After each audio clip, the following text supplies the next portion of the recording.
السلام علیکم دوستو، العباس ٹی وی میں خوش آمدید۔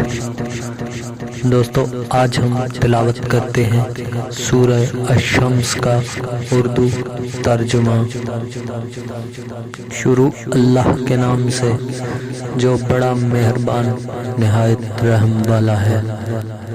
سورج کی قسم اور اس کی روشنی کی اور چاند کی جب اس کے پیچھے نکلے، اور دن کی جب اسے چمکا دے، اور رات کی جب اسے چھپا لے، اور آسمان کی اور اس ذات کی جس نے اسے بنایا، اور زمین کی اور اس کی جس نے اسے پھیلایا، اور انسان کی اور اس کی جس نے اس کے اعضاء کو برابر کیا، پھر اس کو بدکاری سے بچنے اور پرہیزگاری کرنے کی سمجھ دی کہ جس نے اپنے نفس یعنی روح کو پاک رکھا وہ مراد کو پہنچا، اور جس نے اسے خاک میں ملایا وہ خسارے میں رہا۔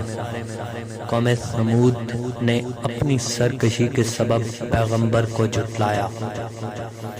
جب ان میں سے ایک نہایت بدبخت اٹھا تو خدا کے پیغمبر صالح نے ان سے کہا کہ خدا کی اونٹنی اور اس کے پانی پینے کی باری سے عذر کرو،